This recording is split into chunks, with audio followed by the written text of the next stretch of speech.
Le temps vint où les Philistins montèrent à la bataille contre Israël. 1 Samuel 29. David vit là une occasion de se venger de Saül. Aussi décida-t-il de se joindre aussi aux Philistins, disant en lui-même, « Il est mon ennemi, il a essayé de me tuer. J'ai attendu longtemps cette occasion. Allons contre Saül. » Bien qu'il sût parfaitement bien que Dieu ne lui avait pas permis de toucher Saül, il se rallia impatiemment aux Philistins, n'attendant pas de trouver la volonté de Dieu, comme il l'aurait fait en d'autres temps. Il faillit, et lui et ses hommes subirent une grande perte. Au verset 8, nous voyons David se tourner vers Dieu. Dieu lui pardonna et lui dit de poursuivre, de les atteindre et de tout recouvrer, sans faute. David poursuivit et non seulement il recouvra tout, mais il ramassa un tel butin qu'il put payer ses dettes à tous ses hommes et envoyer des cadeaux aux anciens de Juda. Mais Dieu s'occupa lui-même de Saül, sans le secours de David. Nous voyons dans 1 Samuel 31, 1 à 6 que la fin de Saül survint lors de la cruelle bataille que les Philistins lui livrèrent et où il mourut. David n'a pas eu besoin d'aller contre lui, Dieu avait cela sous son propre contrôle.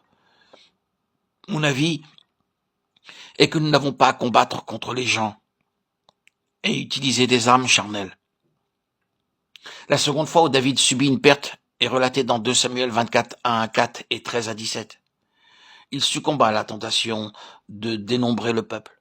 Il savait parfaitement bien que toutes les batailles avaient été menées et remportées à cause de la puissance de Dieu, et non par la force de son armée, mais par orgueil. Il voulait s'assurer qu'il avait une très grande armée sous ses ordres.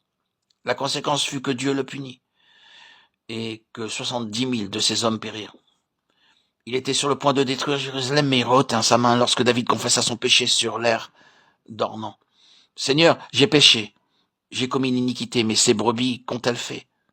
Que ta main, je te prie, soit contre moi. » Alors Dieu lui pardonna, et ce même lieu devint l'endroit où Dieu allait construire son temple. Beaucoup ont péché de la même manière. Ils prétendent, nous devons avoir plus d'argent, plus de puissance, plus d'hommes, plus de connaissances. De cette façon, ils ont changé le plan de Dieu. Mais ils ne peuvent pas battre l'ennemi avec les forces et les ressources humaines. Dans 2 Samuel 11:1, nous voyons que David devint meurtrier parce qu'il n'avait pas obéi à la parole de Dieu et fait son devoir. Ce fut la 3e perte de David. David demeura à Jérusalem, fut tenté, commis un adultère et devint trompeur par la suite. Il se repentit sincèrement, mais Dieu dut l'humilier. Pour le rendre humble, Dieu a permis ces tentations, même dans la vie de David. Dans le travail de David, nous devons être extrêmement humbles et brisés. Ainsi, toutes les fois que nous passons par un temps d'épreuve, souvenons-nous que c'est ainsi que Dieu peut faire de nous d'humbles vases.